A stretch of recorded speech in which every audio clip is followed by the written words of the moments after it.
Good morning, everybody. Welcome to the Game Plan. My name is Gareth Soloway, Chief Market Strategist here at VerifiedInvesting.com. All right, so markets yesterday had a pullback day. Yesterday in the Game Plan, we went over two trend lines, a retrace to the scene of the crime, as well as an upsloping, ascending trend line that were coordinating, creating an X where price hit on Thursday, which was the last trading day of the week. Last week, obviously going into the holiday. Now, what we saw over the weekend and into yesterday was more tariff and trade news, a lot of tariffs being announced at 25, 30, and even 40% that will go into effect on August 1st if no deals are reached by various countries. Now, remember that originally when this started on Liberation Day, there was a reprieve that was given after the markets collapsed. It was a 90-day reprieve. The idea was 90 deals in 90 days. I think we have maybe 2 or 3 deals that are done.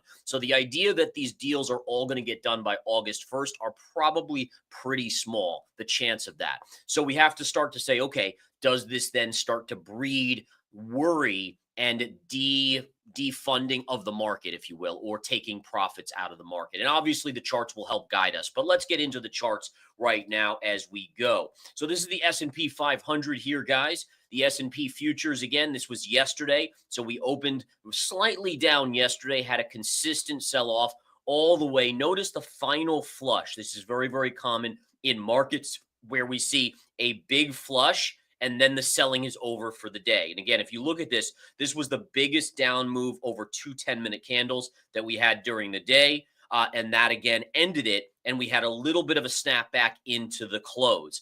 Overnight, we started to trail off a little bit in the after hours and then slowly ground higher throughout the course of the overnight into this morning. Right now, the S&P futures are showing us that we'll likely open up just under 10 points higher. So a little bit, and I stress a little bit, of a retrace of yesterday's down move or a bounce off of yesterday's down move. Now, going into the charts, these are the two trend lines that we looked at yesterday, folks. So again, you can see this one here, this one sloping from this pivot low to this high. And then this was the big one. This is the one, in fact, let me throw this in a different color because I think, again, it is warranted.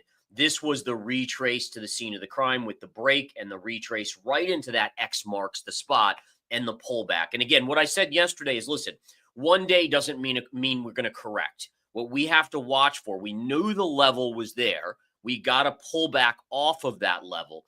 Now the question is, does it continue?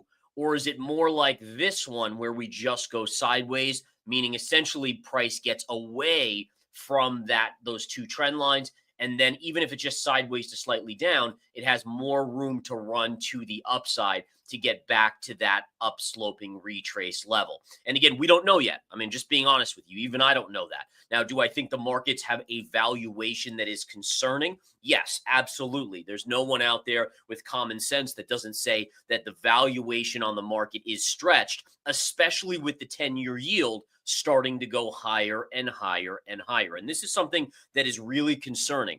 Generally, markets and the 10-year don't go up together. All right. Usually when the 10-year yield goes up, it means people, number one, have an alternative investment where they can make more money by pulling it out of the market and putting it into a bond, for instance, the 10-year bond paying now 4.4%.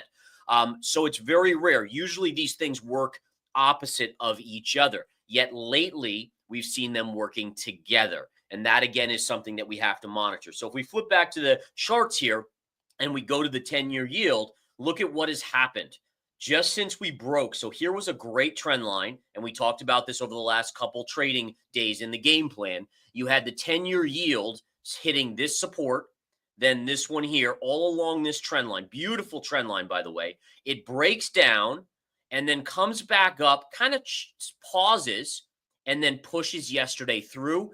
Continuation today. In fact, the 10-year yield is now approaching 4.43%. Now, what's interesting here, and this could be the biggest factor or the biggest kind of heads up in this market, is that after Liberation Day, remember, generally Liberation Day caused a stock market sell-off. Markets, again, were pricing in high tariffs, and that would slow the economy. most people thought yields would go down in that scenario, right? And that would get the markets to bounce back up, right? Yields falling, again, pushing more money back in. The idea of yields falling means a slower economy, more rate cuts by the Federal Reserve. Instead, after Liberation Day, we saw yields shooting up as other foreign governments that buy a majority of our debt, they said, no, no, no, no, no. If you're going to slap us with big tariffs, we're just going to not buy your debt. We're going to start to diversify away from the US dollar dominance and your treasuries. Well, here we are with new, essentially tariff rates that were higher than what's been on for the last 30, 60, 90 days. And rates are starting to go higher again. And that is concerning here, folks. Again, rates going higher, that means less potential cuts by the Federal Reserve are being factored in, but also more importantly, other countries, other buyers of the US debt may be taking a step back because of the uncertainty and the escalation of these tariffs. All right, now just a reminder, I always like to say this, the Federal Reserve does not control the 10-year yield. The Federal Reserve controls the short end of the yield curve, meaning the 6-month, the 3-month, very, very short. I mean, essentially the overnight lending rate, et cetera, right? Those are the ones they're going to control. The 10-year, the 20-year, and the 30-year are controlled by the markets. And so again, while the Fed can maneuver rates on the short end, and that generally does have an impact on the longer end of the curve, it doesn't always control it. And that's important because listen, the Fed could cut rates, 100 basis points. And in theory, the 10-year yield could not go down at all. It could go up. And that's something we have to be aware of. All right, let's get back to the charts here, guys, as we continue in. The dollar getting a bounce back. So here we had a breakdown on the US dollar. It's now retraced to 97.70. Remember, this is your key level of resistance. This is your big test on the dollar. All right, we'll keep an eye on that. Couple stocks in motion that I'm keeping an eye on. You got to talk about Wolf here. Wolf was one of my favorites a while back. I traded it multiple times for big gains with members on big pops. Then this stock went down, down, down. I stayed away from it as soon as I heard they might be looking to file bankruptcy. They did file for bankruptcy. Recently, they just named a new CFO. The stock has gone parabolic off of this. This is a great example of essentially what you have in a extreme bull market, meaning that investors, number one, this is short covering. There's a lot of short squeeze going on here. And look at where it's trading pre-market, even up here. But a lot of investors are willing to speculate, even though with the debt of Wolfspeed, likely shareholders will be wiped out of all the money that they've invested. But again, during these periods of extreme jubilation, people will be willing to jump on board here, even though the end game here is probably when the music stops, this stock goes back to sub $1 or even lower. But again, great move up on Wolfspeed. I had to mention it today. On a technical analysis basis, it is now into a lot of resistance here, though again, during short squeezes, that doesn't necessarily mean anything. But notice these lows here, and there's a gap fill right there, right here, and that's where price is currently trading right around that level. So all of this is going to be big. If it continues to squeeze, this would be your next big level, this gap fill at 538 above here. I mean, again, that's still quite a ways away, but just be aware the stock was 38 cents. It's now trading in the pre-market around 335. Amazing, absolute amazing move. Now, a couple other stocks I want to bring to your attention today. I always try to bring some alpha in terms of trade ideas, both on the swing trade and the day trade side. Carvana. So Carvana's market cap is now approaching that of Ford Motor Company. Now, again, that by itself doesn't mean a whole lot other than that the company is getting to be a big by market cap size. But this trend line is catching my eye. High pivot, and high pivot. And we're just about there, somewhere around 364 today, maybe 365. It will hit that level. In addition, I always look for a confluence of levels, right? So when you're doing technical analysis, one level is great, but one level, 60, 65% success rate. A lot of people out there would be very happy with that. I am not. I want 70 to 80% success rate. Can you get above 80? Yes. If you find like 4 or 5 factors, maybe 85. But again, beyond that, I don't know. I mean, I'm skeptical that you can even get beyond 85, 90% success rate, right? I mean, that's especially when it comes to swing trading. Day trading, you can. Day trading, and you absolutely can. At least I have done that, as have my traders in the live day trading room. But again, we're using very short periods where we're in and out. Once you start holding stocks on swing trade bases overnight, you run the risk of bad news coming out, something happening geopolitically that can affect. So there's a lot more risks that occur when you hold a stock longer than just seconds or minutes during the intraday period. But going back to this Carvana chart, not only do we have resistance at 364, 365 area, but if you go to your bigger time frame, you are now approaching your double top at 376, right? So you're really getting into a confluence of factors here where this trend line is now extending out. And again, so somewhere between, let's say, 365 and 376, there's going to be a double top and an upsloping trend line. That, to me, gets my attention for a potential pullback in the stock. Now, JP Morgan is selling off today, guys. JP Morgan, look at this, guys, came right into this level, pierced briefly, and is now coming back in. The stock is trading lower this morning again. If we go to the 10-minute chart, you can see a nice little sell-off here in the early hours. The valuation on JPM is so far above its counterparts of Citigroup, Bank of America, Wells Fargo, that it's getting a little ridiculous. And I think, again, you look for a correction on this based on this extreme move to the upside. You can see, again, longer-term upsloping trend line, which we pierced but are now recovering and pulling back from. But again, this to me looks like a pullback. The stock up 50% from the April 7th lows. And again, lots of negative divergences across the board. Another area I'm keeping a very close eye on. Take a look at Baidu. These are China stocks, guys. I've noticed that they're starting to wake up. China stocks being Baidu is one of them, one of my favorites. In fact, I have it with my swing trade members at Smart Money Stocks and ETFs. And again, what we can see is your high here from 2021. The stock was $355. Come down, high pivot, looks to be a potential breakout here, guys, on this chart. You could also make a case for potentially a shoulder, head, and shoulder, inverse head and shoulder pattern formation. Either way, these to me look like they're waking up. Another way to play this would be the K-Web, which to me also has a nice dip, rally, consolidation, probably moves up, still has to break through this longer term trend line around $38 or so. But again, look at where this was back here and look at this tight consolidation. We would call this an ascending wedge pattern. If it can break this 38 level, this should go sizably to the upside. And again, valuation wise, listen, I mean, I'm a technical guy through and through. You guys know that, but I do pay attention to fundamentals on that side, on valuation. And granted, China has a lot of issues. The US and China are not on amazing terms, but you compare, let's say, Baidu, which is the Google of China, to Google itself here, or Alphabet in the US, and Baidu's trading at a forward PE of like 7 or 8. I mean, it is low. So again, a lot of these other China stocks comparatively to these stretched valuations. I mean, you look at Meta, you look at NVIDIA, some of these metrics, 30 PE, 40 PE, kind of in that vicinity. And then you look at some of the China counterparts and they're trading at 7, 8 forward PEs. And again, there is obviously additional risk. I think we have to make sure we mention that, because every investor has to understand the first thing as a trader that I look at, in fact, is the risk, right? I have to look at the risk, then look at the reward. I always look at risk first, because if you look at reward, by the way, you start kind of salivating. You're like, oh man, this could go up, 10x, or this could go up 5x. Oh, this is great. I got to do this. And you kind of push the negatives under the rug, right?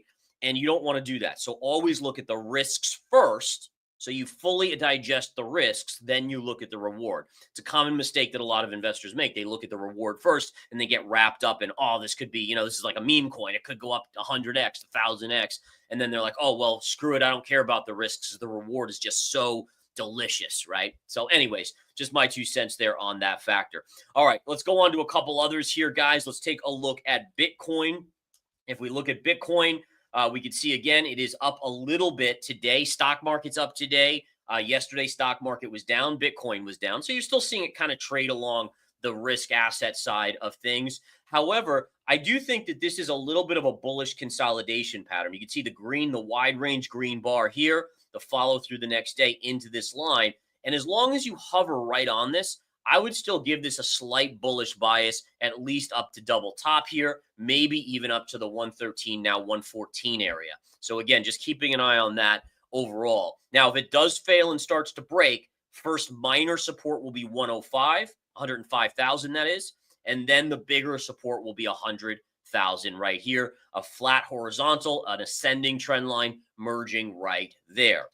Gold, we talked about gold potentially trying to break down yesterday on the risks of trade war, escalation, tariffs, etc. We did see this recover, but look, it's coming down again today. And again, I talked about this before, is yes, you have a wedge here, but the more this hits this line, the weaker this line becomes. And if we really break below, and we have a daily close with confirmation below 33.15, I think we are headed down towards about 3,100 on gold. That becomes a bigger parallel here and actually a good buying opportunity. So again, listen, as a long-term investor, I'm still in gold. I'm still a huge believer in gold longer term. I mean, how do you not love gold? And I can listen, I understand loving, listen, I love Bitcoin longer term too. Now, shorter term, it concerns me. It's a risk asset, and the elevation of the stock market is obviously at all-time highs. But gold, when you see the new spending bill adding another 3.5 trillion, I mean, really, the Doge cuts turned out to be not a non-event. That whole thing was just kind of more for show, in my opinion. The government just can't get away from spending money, which is dilutive to the US dollar, right? So if you're diluting the fiat currency that is the main currency of the world, and most other countries are doing the same, how do you not go to more store of value places where you can't just create it out of thin air, essentially? I think that's the key. So in any case, longer term, of course, I love gold. Of course, Bitcoin, assuming quantum computers don't do whatever they're going to do, that's the only small concern in the future about it. But again, listen to Michael Saylor. He talks a big game there. He thinks that it'll be fine. So we'll go with that in the near term. All right, couple other charts here. Silver was on the verge of breaking out. It did close above on last Thursday's time frame. Friday, it did not, or excuse me, Monday, yesterday, it did not confirm. Today, it's down again, but it's still holding the line. So listen, it's not a confirmed breakout. It's still got a question mark there. But again, at least it's holding this trend line here. That's very, very important. I still remain bullish on silver. I still like it quite a bit. We can check in on palladium today just for one extra. Palladium daily chart here. Let me bring up my other palladium. I have other trend lines here. Bear with me here. This one here. There we go. So you can see palladium broke out above this area and this area. It's now consolidating. As long as it holds this area, I would actually be a buyer if it comes back to about 1065 right here, 1065. So again, this would be, for me, longer term trend line, 1 hit, 2 hit, 3 hit, breakout. And then if it retraces down here, I think you buy it. At least I'm going to be looking to buy it for the next leg up. I still like palladium and platinum overall. Oil today, let's take a look at oil. Oil is still holding inside of its bearish potential formation here. Big down move is your flagpole. Upside down flag is a bear flag. There you see it very clearly. And again, sideways chop inside of here. As long as it stays in here, the ultimate end game would be eventually to assume, based on probability of this pattern, that a breakdown would occur. You'll have some support at 64, but eventually I think it's going down here to the 53-ish area, the bigger parallel, right? So we have this bigger parallel here. And again, you have to think that eventually it tests that low around $54, $53 a barrel. Lastly, natural gas. Natural gas continues. Let me get my RSI off there. It continues to hammer on this line. The more it hammers on the line and doesn't bounce significantly, the more likely it breaks down. So keep that on your radar. Again, no trade for me here, but I'll be waiting patiently around the 309 level to reevaluate. Not necessarily buy it there. I'll have to reevaluate. Remember, every trade level that you have today, there is no guarantee that it will be as good tomorrow. It's a big lesson for the day in the game plan today. You must always reanalyze. Some people say, oh, Gareth liked XYZ 6 months ago at this price. Yeah, I did. Absolutely. And if it didn't hit it during that period, then it's no longer valid. You have to go back and reevaluate. This is where time counts come in, things that have cycle impact. And so you have to always be looking, because patterns can adjust. A bear flag can be negated. And obviously, if you're looking for a bear flag that then eventually floats up and fills a gap, Well, if it doesn't fill the gap there and then the bear flag fails, well, obviously now you don't like it at that same level at that point. And so these are little things that as a trader, they will make a huge difference on your trading career when you're analyzing charts. And that's what verified investing is all about. Our new slogan is no BS, just charts. So again, folks, no BS here, just charts. What are the charts saying? Doesn't mean I'm going to be right. It's what the charts are saying is the highest probability outcome. That's my job and our job here at Verified Investing to alert you to, and then you guys make your own decisions. All right, guys. Thanks so much for tuning in. Really appreciate your time, as always, sticking with me here in the 9 o'clock hour Eastern time. I'll talk to you soon.